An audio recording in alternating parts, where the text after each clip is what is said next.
नमस्कार। केम छो?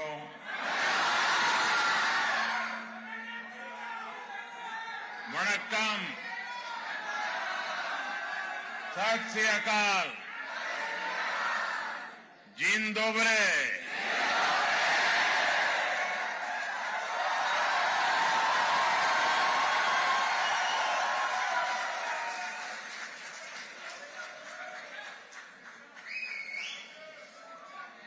ये नजारा वाकई अद्भुत है और आपका ये उत्साह भी अद्भुत है। मैं जब से यहां पैर रखा है, आप थकते ही नहीं है। आप सभी पोलैंड के अलग अलग हिस्सों से आए हैं। सबकी अलग अलग भाषाएं हैं, बोलियां हैं, खान पान है, लेकिन सब भारतीयता के भाव से जुड़े हुए हैं।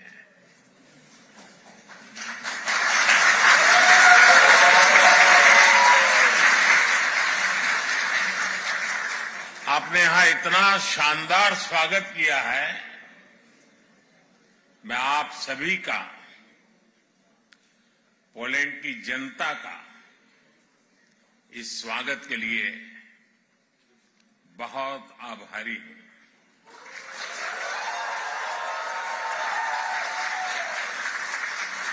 साथियों, पिछले एक हफ्ते से भारत के मीडिया में आप ही लोग छाए हुए हैं।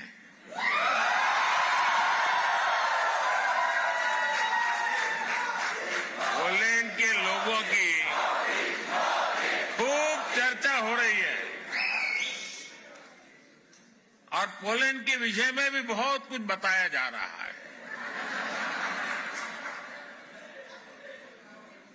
और एक हेडलाइन और भी चल रही है और मीडिया में बताया जा रहा है कि 45 साल बाद भारत का कोई प्रधानमंत्री पोलैंड आया है।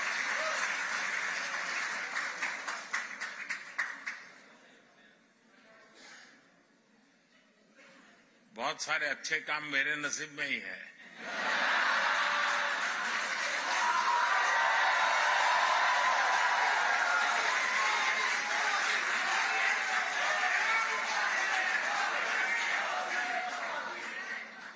कुछ महीने ही पहले मैं ऑस्ट्रिया गया था। वहां भी 4 दशक बाद भारत का कोई प्रधानमंत्री वहां पहुंचा था।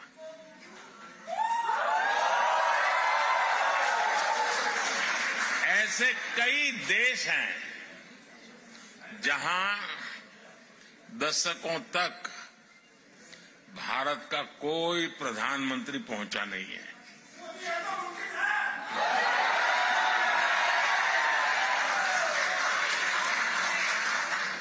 लेकिन अब परिस्थितियां दूसरी है। दशकों तक भारत की नीति थी कि सारे देशों से समान दूरी बनाए रखो। आज के भारत की नीति है सारे देशों से समान रूप से नजदीकी बनाओ।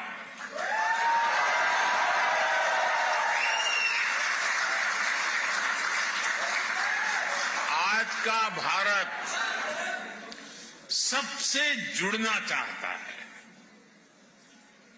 आज का भारत सबके विकास की बात करता है। आज का भारत सबके साथ है, सबके हित की सोचता है।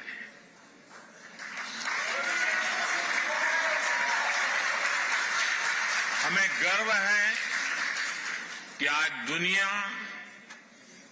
भारत को विश्व बंधु के रूप में सम्मान दे रही है। आपको भी यहां यही अनुभव आ रहा है ना? मेरी जानकारी सही है ना? साथियों, हमारे लिए ये जियो पॉलिटिक्स का नहीं है, बल्कि संस्कारों का, वैल्यूज का विषय है। जिनको कहीं जगह नहीं मिली, उनको भारत ने अपने दिल और अपनी जमीन दोनों जगह स्थान दिया है।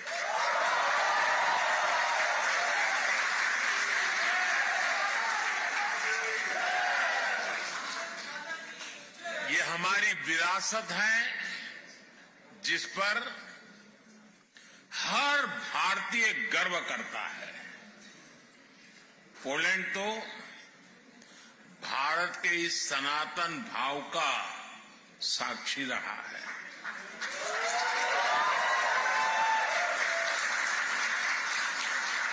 हमारे जाम साहब को आज भी पोलैंड में हर कोई दोबरे यानी गुड महाराजा के नाम से जानता है।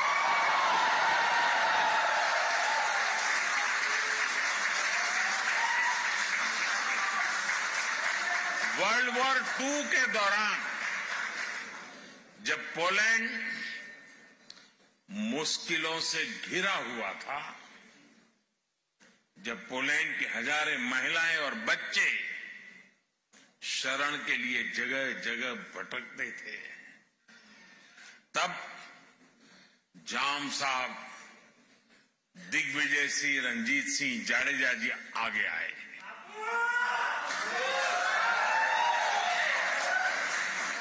उन्होंने पुलिस महिलाओं और बच्चों के लिए एक विशेष कैंप बनवाया था। जाम साहब ने कैंप के पुलिस बच्चों को कहा था, जैसे नवानगर के लोग मुझे बापू कहते हैं, वैसे ही मैं आपका भी बापू हूं। साथियों, मेरा तो जाम साहब के परिवार से काफी मिलना जुलना रहा है। मुझ पर उनका अपार स्नेह रहा है।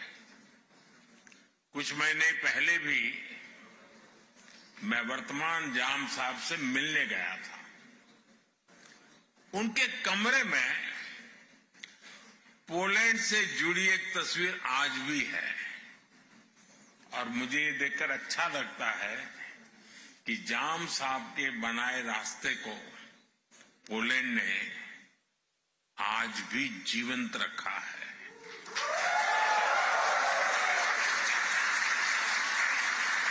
दो दशक पहले जब गुजरात में भीषण भूकंप आया था, तो जामनगर भी उसकी चपेट में आ गया था। तब पोलैंड सबसे पहले मदद के लिए पहुंचने वाले देशों में से एक था।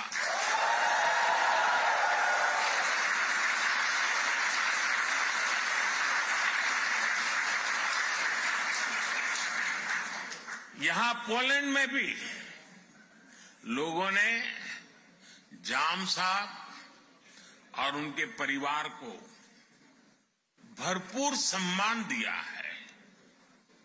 ये प्यार वॉर्सो में गुड महाराजा स्क्वायर में साफ साफ दिखता है। कुछ देर पहले मुझे भी दोबरे महाराजा मेमोरियल और कोल्हापुर मेमोरियल के दर्शन का सौभाग्य मिला है। इस अविस्मरणीय घड़ी में मैं एक जानकारी भी आपको देना चाहता हूं। भारत जाम साहब मेमोरियल यूथ एक्सचेंज प्रोग्राम शुरू करने जा रहा है।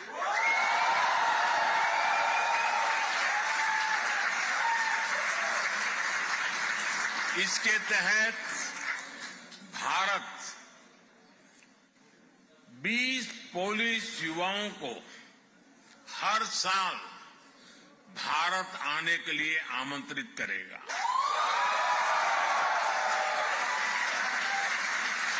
इससे भारत के बारे में पोलैंड के युवाओं को और ज्यादा जानने का मौका मिलेगा।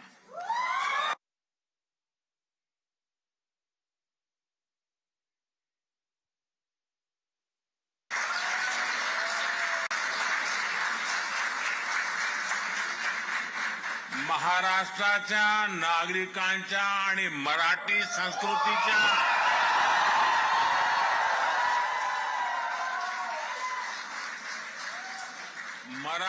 संस्कृतीच्या प्रती पोलंडचे नागरिकांनी व्यक्त केलेला हा सन्मान आहे।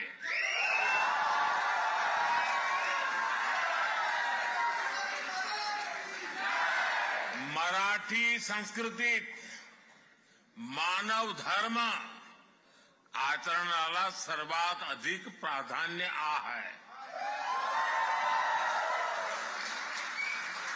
छत्रपति शिवाजी महाराज की प्रेरणा से कोल्हापुर की रॉयल फैमिली ने बलिवड़े में पोलैंड की महिलाओं और बच्चों को शरण दी थी। वहां भी एक बहुत बड़ा कैंप बनाया गया था। पोलैंड की महिलाओं और बच्चों को कोई तकलीफ ना हो, इसके लिए महाराष्ट्र के लोगों ने दिन रात एक कर दिया था। साथियों, आज ही मुझे मोंटे कैसिनो मेमोरियल पर भी श्रद्धांजलि देने का अवसर मिला है। ये मेमोरियल हजारों भारतीय सैनिकों के बलिदान, विश्व के हर कोने में भारतीयों ने अपना कर्तव्य निभाया है। साथियों, 21वीं सदी का आज का भारत अपनी पुरानी वैल्यूज, अपनी विरासत पर गर्व करते हुए विकास के रास्ते पर आगे बढ़ रहा है।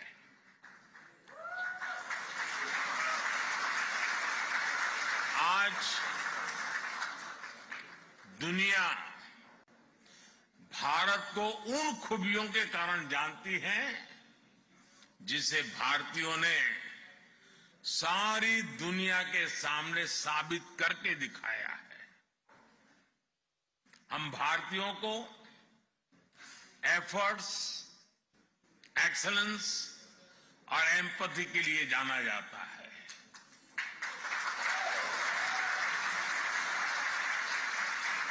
हम दुनिया में जहां भी जाते हैं, हम भारत के लोग मैक्सिमम एफर्ट्स करते दिखाई देते हैं। एंटरप्रेन्योरशिप हो, केयर गिवर्स हो या हमारा सर्विस सेक्टर हो, भारतीय अपने एफर्ट से अपना और अपने देश का नाम रोशन कर रहे हैं। ये मैं आपकी बात बता रहा हूं।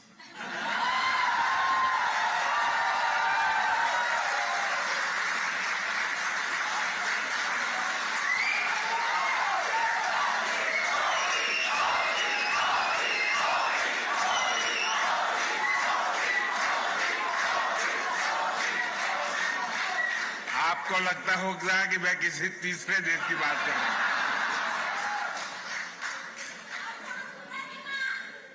पूरी दुनिया में भारतीय एक्सीलेंस के लिए भी पहचाने जाते हैं। आईटी सेक्टर हो या भारत के डॉक्टर्स हो, सभी अपने एक्सीलेंस से छाए हुए हैं।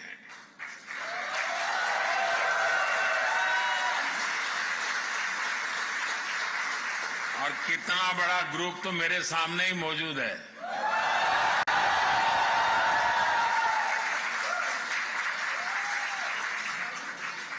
साथियों, हम भारतीयों की एक पहचान एम्पैथी भी है। दुनिया के किसी देश में संकट आए, भारत पहला देश होता है जो मदद के लिए हाथ बढ़ाता है।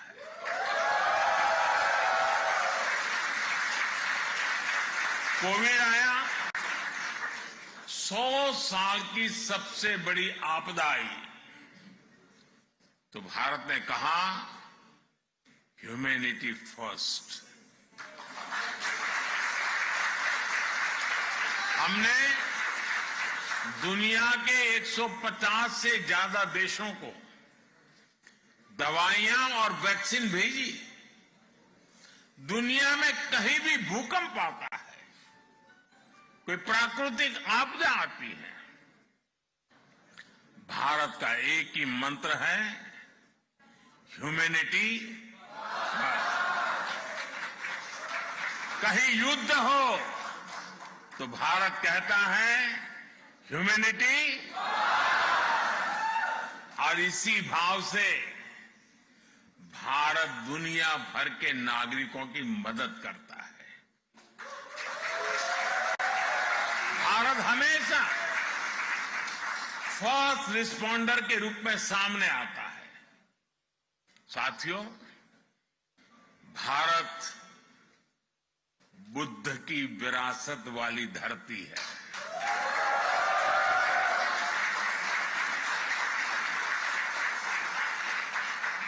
और जब बुद्ध की बात आती है तो जो युद्ध नहीं, शांति पर विश्वास करती है।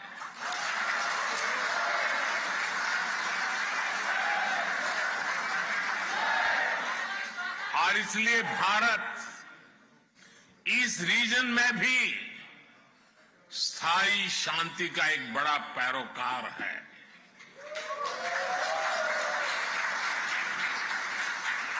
भारत का मत एकदम साफ है,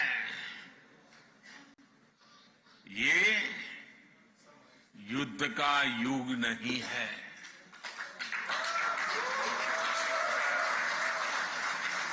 ये उन चुनौतियों से निपटने के लिए एकजुट होने का समय है, जिनसे मानवता को सबसे बड़े खतरे हैं।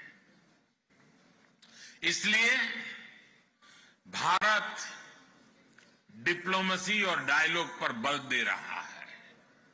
साथियों, जिस प्रकार आपने यूक्रेन में फंसे हमारे बच्चों की मदद की, वो भी हम सभी ने देखा है।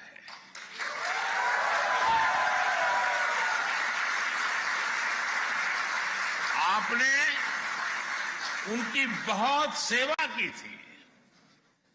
आपने लंगर लगाए, आपने अपने घर के दरवाजे खोले, अपने रेस्तरां खोल दिए।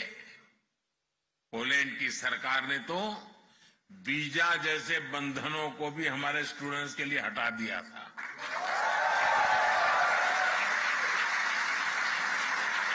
यानी पोलैंड ने पूरे मन से हमारे बच्चों के लिए दरवाजे खोल दिए थे। आज भी जब मैं यूक्रेन से लौटे बच्चों से मिलता हूं तो वे पोलैंड के लोगों की और आपकी खूब प्रशंसा करते हैं।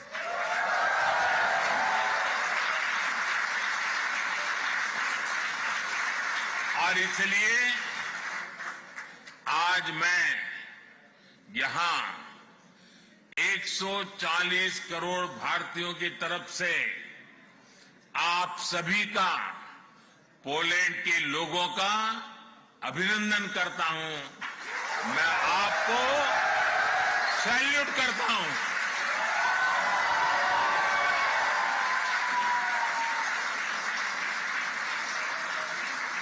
साथियों, भारत भारत और पोलैंड के समाज में अनेक समानताएं हैं। एक बड़ी समानता हमारी डेमोक्रेसी की भी है। भारत मदर ऑफ डेमोक्रेसी तो है ही, एक पार्टिसिपेटिव और वाइब्रेंट डेमोक्रेसी भी है।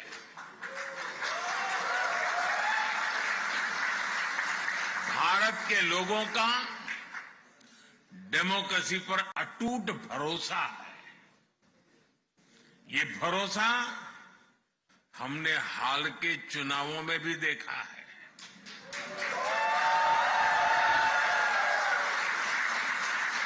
ये इतिहास के सबसे बड़े चुनाव थे। अभी यूरोपियन यूनियन के भी चुनाव हुए हैं। इसमें करीब 180 मिलियन वोटर्स ने वोट डाले। भारत ने इसे 3 गुना से अधिक, करीब 640 मिलियन वोटर्स ने वोटिंग की है।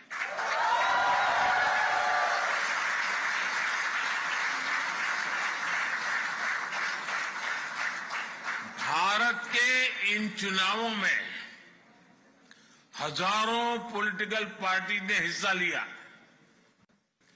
करीब 8,000 कैंडिडेट्स मैदान में थे। 5 मिलियन से ज्यादा वोटिंग मशीन्स, 1 मिलियन से ज्यादा पोलिंग स्टेशंस, 15 मिलियन से ज्यादा कर्मचारी। इस स्केल का मैनेजमेंट, इतनी एफिशिएंसी और चुनाव पर इस लेवल का ट्रस्ट, ये भारत की बहुत बड़ी ताकत है।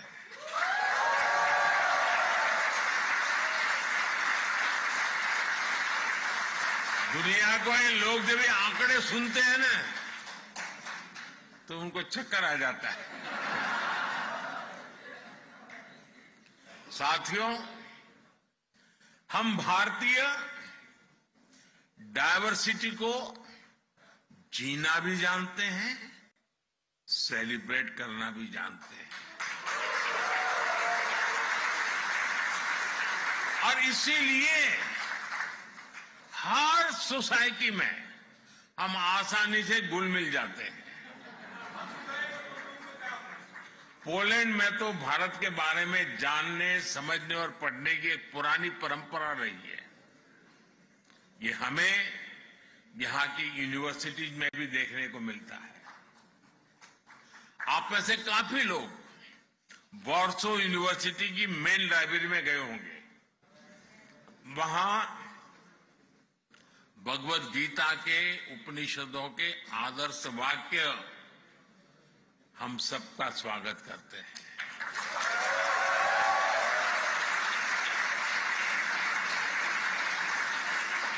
तमिल हो, संस्कृत हो, ऐसी अनेक भारतीय भाषाओं को पढ़ने वाले यहां अनेक लोग हैं।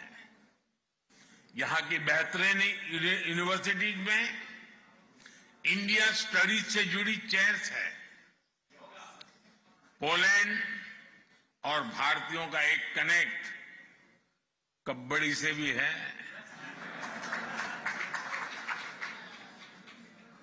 आप भी जानते हैं, भारत में गांव-गांव में कबड्डी खेली जाती है। भारत से ये खेल पोलैंड पहुंचा है और पोलैंड के लोगों ने कबड्डी को नई ऊंचाई पर पहुंचा दिया है। पोलैंड लगातार 2 सालों तक यूरोपियन कबड्डी चैंपियन रहा है।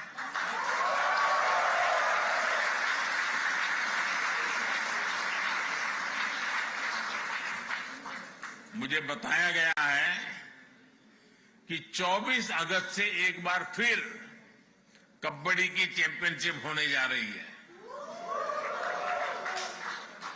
और पहली बार पोलैंड इसकी मेजबानी कर रहा है।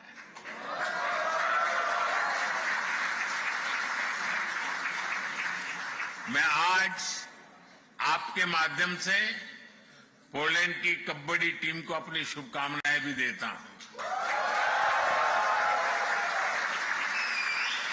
साथियों, आपने कुछ दिन पहले ही यहां आजादी का उत्सव मनाया है। आजादी के आंदोलन के समय हमारे स्वतंत्रता सेनानियों ने समृद्ध भारत का सपना देखा था। आज हर भारतीय उस सपने को साकार करने के लिए जी तोड़ मेहनत कर रहा है। भारत ने लक्ष्य तय किया है कि 2047 तक खुद को विकसित भारत बनाने का संकल्प लेकर के हमारा देश आगे बढ़ा।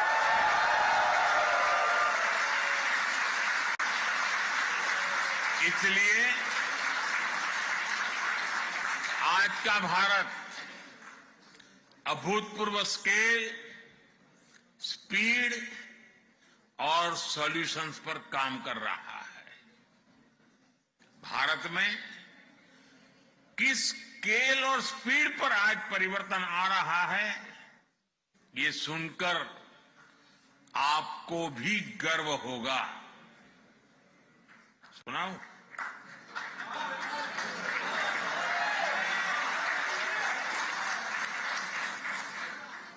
भारत में पिछले 10 साल में 250 मिलियन लोग गरीबी से बाहर निकले हैं।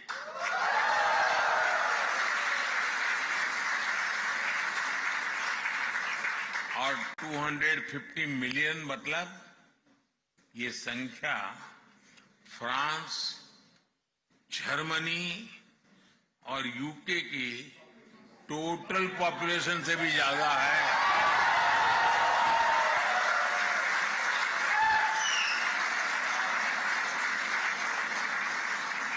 दस साल में गरीबों के लिए 40 मिलियन पक्के घर बनाए हैं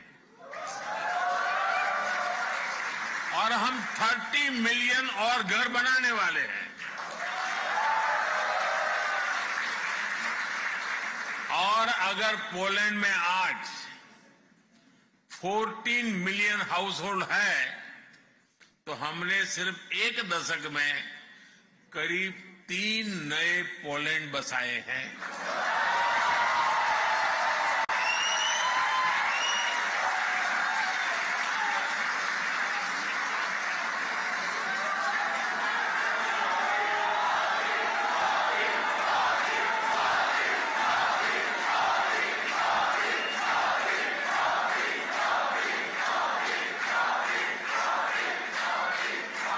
फाइनेंशियल इंक्लूजन को तो हम नेक्स्ट लेवल पर ले गए हैं। 10 साल में भारत में 500 मिलियन जनधन बैंक अकाउंट्स खुलवाए हैं। ये संख्या पूरे यूरोपियन यूनियन की पॉपुलेशन से ज्यादा है।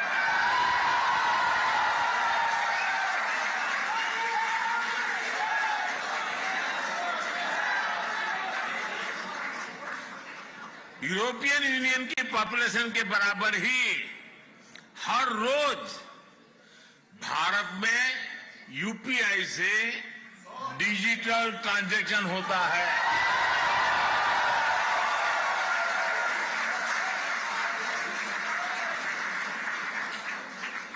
यूरोपियन यूनियन की कुल आबादी से ज्यादा भारतीयों को सरकार 5 लाख रुपए का फ्री हेल्थ इंश्योरेंस देती है।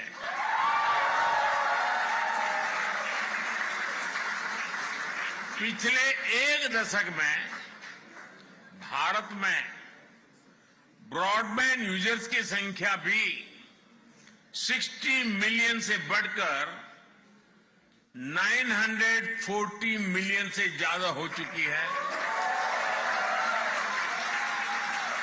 यानी यूरोप और यूएसए की पॉपुलेशन को मिला दे, करीब उतने लोग आज भारत में ब्रॉडबैंड का यूज करते हैं। बीते दशक में करीब 7 lakh kilometre 7 lakh kilometre optical fibre बिछाया गया है। ये हमारी पृथ्वी के चारों ओर 70 बार चक्कर लगाने जितना है।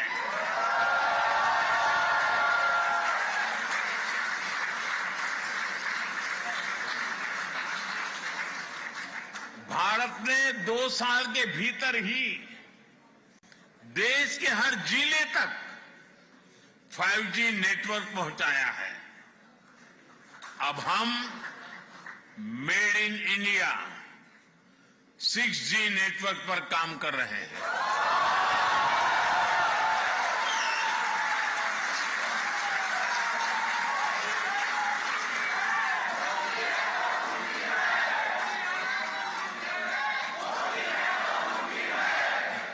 साथियों, भारत की ट्रांसफॉर्मेशन की ये स्केल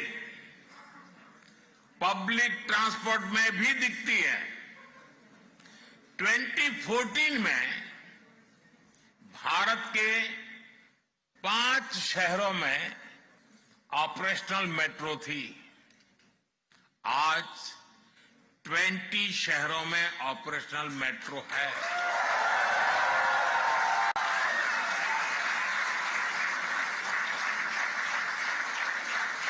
पोलैंड की 1/3 पॉपुलेशन जितने लोग आज रोजाना मेट्रो ट्रेन से सफर करते हैं।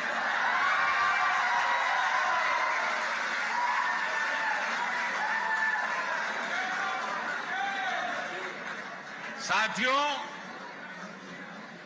भारत जो भी करता है वो नया रिकॉर्ड बन जाता है, इतिहास रच जाता है।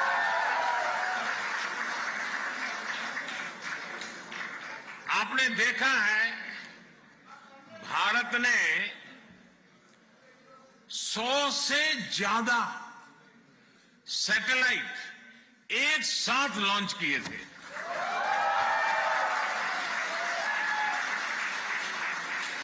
ये भी अपने आप में एक रिकॉर्ड है। अभी 2 दिन बाद 23 अगस्त को ही नेशनल स्पेस डे है। आप भी जानते हैं, याद है ना? क्या याद है?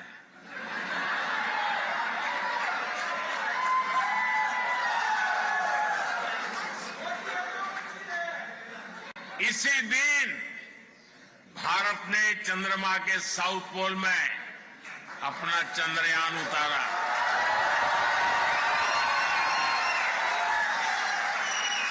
जहां कोई देश नहीं पहुंच पाया, वहां भारत पहुंचा है और उस स्थान का नाम है,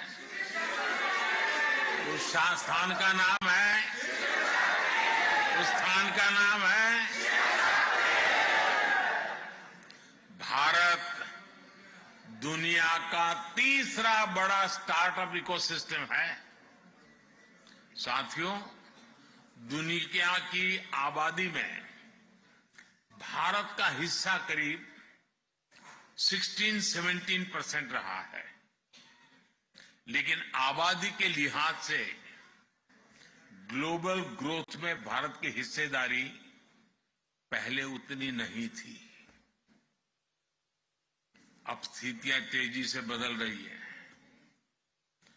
साल 2023 में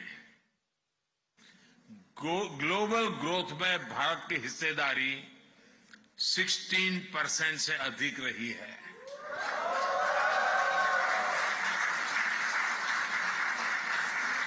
आज दुनिया की हर एजेंसी, हर संस्था भारत के शानदार फ्यूचर की भविष्यवाणी कर रही है। और ये एस्ट्रोलॉजर नहीं है, ये आंकड़ों के हिसाब से हिसाब लगाते हैं, जमीनी हकीकतों के आधार पर हिसाब लगाते हैं।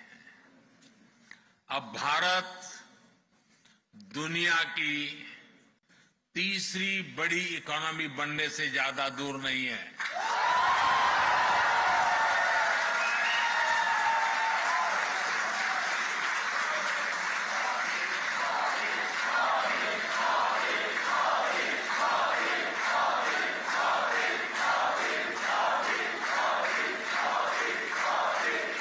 मैंने देश की जनता को वादा किया है, मेरे तीसरे टर्म में भारत तीसरे नंबर की इकोनॉमी बन के रहेगा।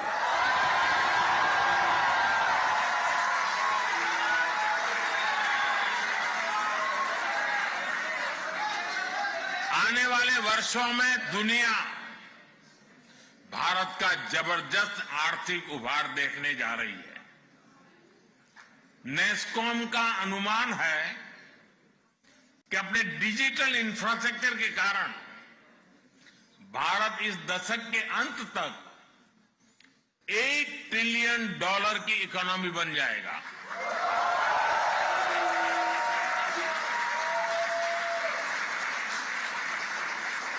नेस्कॉम और बोस्टन कंसल्टिंग ग्रुप का आकलन है कि आने वाले 3-4 साल तक भारत का एआई मार्केट करीब 30-35% की स्पीड से ग्रो करेगा।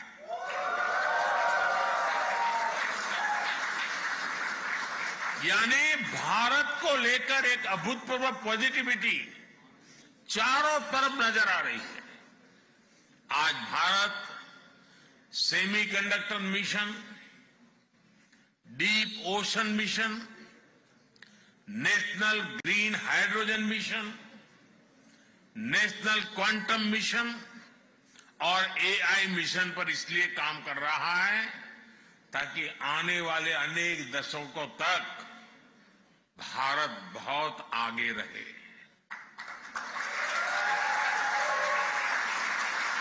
भारत आने वाले कुछ वर्षों में अपना स्पेस स्टेशन स्थापित करने की भी तैयारी कर रहा है और वो दिन दूर नहीं जब आप भारत के एस्ट्रोनॉट्स को मेड इन इंडिया गगनयान,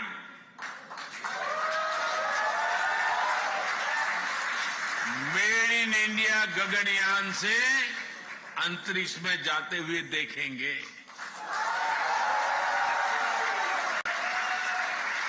साथियों, भारत का पूरा फोकस आज क्वालिटी मैन्युफैक्चरिंग और क्वालिटी मैन पावर पर है।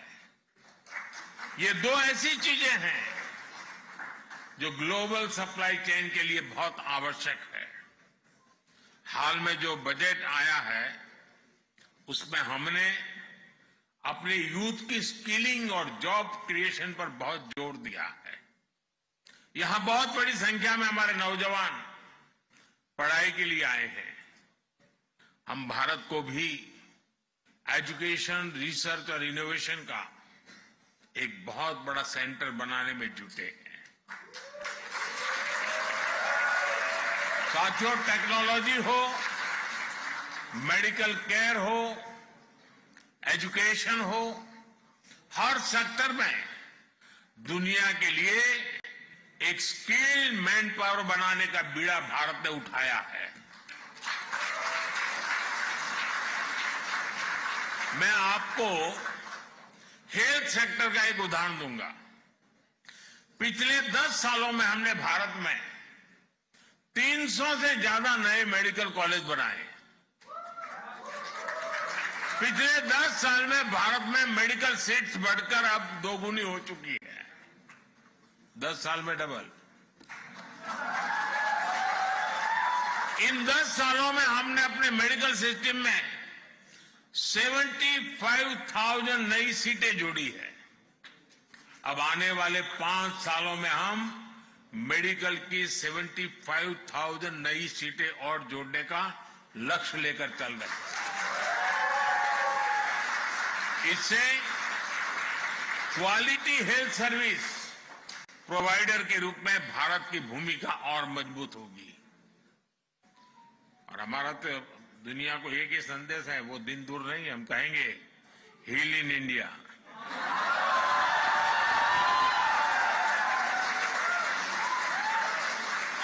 अभी हम तैयारी कर रहे हैं। साथियों, इनोवेशन और यूथ भारत और पोलैंड दोनों के देशों की विकास के ऊर्जा देने वाले हैं। आज मैं एक बड़ी खुशखबरी लेकर आपके बीच आया हूं। भारत और पोलैंड दोनों देशों ने आपस में एक सोशल सिक्योरिटी एग्रीमेंट पर सहमति बना ली है।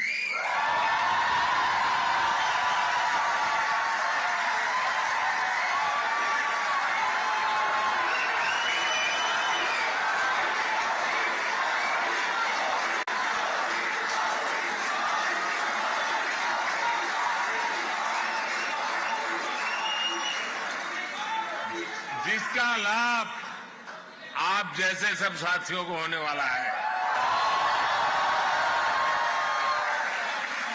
साथियों, भारत का विजन ग्लोबल है। भारत का विजन ग्लोबल है। भारत का कल्चर ग्लोबल है। केयर और कंपैशन ग्लोबल है। हमारे पूर्वजों ने हमें वसुधैव कुटुंबकम का मंत्र दिया। हमने पूरी दुनिया को एक परिवार माना है और यही आज के भारत के नीति और निर्णयों में नजर आता है। G20 के समय भारत ने आह्वान किया, वन अर्थ, वन फैमिली और वन फ्यूचर। इसी भावना में 21वीं सदी की दुनिया के बेहतर भविष्य की गारंटी है। भारत वन सन, वन वर्ल्ड, वन ग्रिड के कंसेप्ट से दुनिया को जोड़ना चाहता है।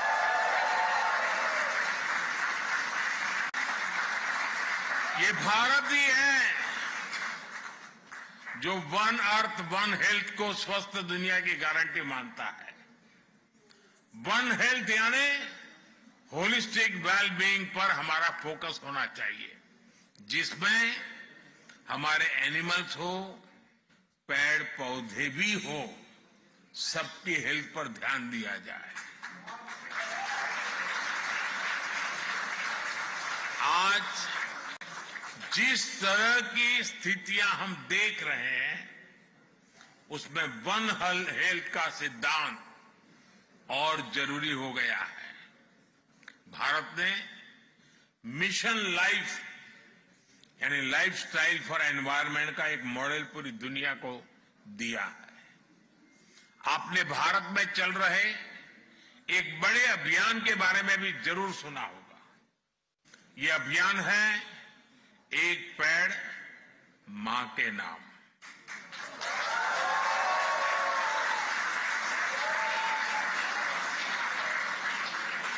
करोड़ों भारतवासी आज अपनी जन्मदाता मां के नाम पर पेड़ लगा रहे हैं और इससे धरती मां की भी रक्षा हो रही है।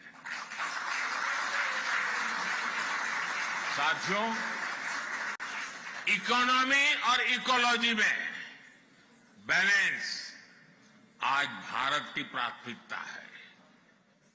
ये भारत ही है जो डेवलप्ड नेशन और नेट जीरो नेशन, ये दोनों संकल्प एक साथ लेकर आगे बढ़ रहा है।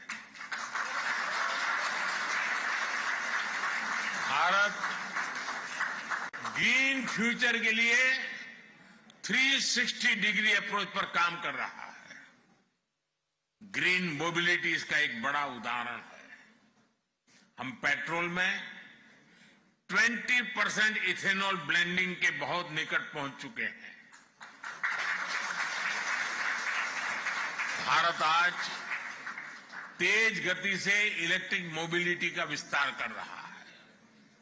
आज भारत में इलेक्ट्रिक व्हीकल की सेल हर साल तेजी से बढ़ रही है। पिछले वर्ष ईवीज की बिक्री में 40% से ज्यादा की ग्रोथ हुई है। वो दिन दूर नहीं जब भारत ईवी मैन्युफैक्चरिंग और इनोवेशन का ग्लोबल सेंटर बनेगा। आने वाले समय में आप भारत को ग्रीन हाइड्रोजन के भी बड़े ग्लोबल हब के रूप में देखने वाले हैं। साथियों, मुझे खुशी है कि न्यू टेक्नोलॉजी और क्लीन एनर्जी जैसे क्षेत्रों में भारत और पोलैंड के बीच भी पार्टनरशिप लगातार बढ़ रही है। बहुत सी भारतीय कंपनियों ने यहां इन्वेस्ट किया है, जॉब्स क्रिएट की हैं। पोलैंड की अनेक कंपनियों ने भारत में अवसर बनाए हैं। कल मेरी मुलाकात राष्ट्रपति डूडा जी और प्रधानमंत्री टूस्क जी से भी होने वाली है। इन मुलाकातों से भारत पोलैंड की शानदार साझेदारी और मजबूत होने वाली है।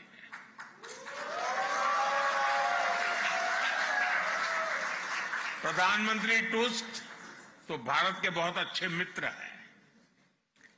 जब वे यूरोपियन काउंसिल के अध्यक्ष थे तब भी मेरी कई बार उनसे मुलाकात हो चुकी है। साथियों, आज का भारत एक स्वर, एक भाव से एक विकसित भविष्य लिखने में जुटा है। आज भारत अवसरों की धरती है। आपको भी भारत की ग्रोथ स्टोरी से अधिक जुड़ना है और आपको भारत के टूरिज्म का ब्रांड एम्बेसडर भी बनना है।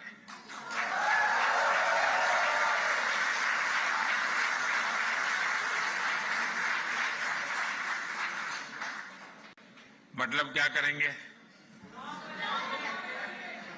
सोशल मीडिया पे खुद की तस्वीर लगा करके रखेंगे, ताजमहल के सामने बैठेंगे। ब्रांड एम्बेसडर का मतलब है कि आपको हर वर्ष हर एक को कम से कम 5 पुलिस परिवारों को भारत देखने के लिए भेजना है।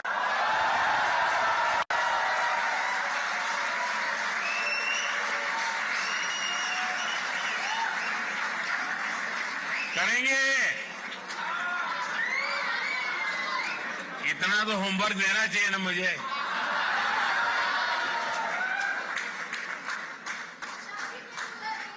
आपका हर प्रयास आपके भारत को विकसित भारत बनाने में मदद करेगा।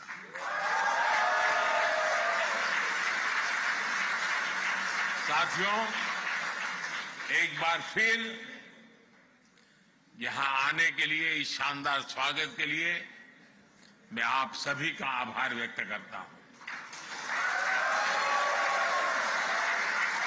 मेरे साथ बोलिए, भारत माता की, भारत माता की, भारत माता की।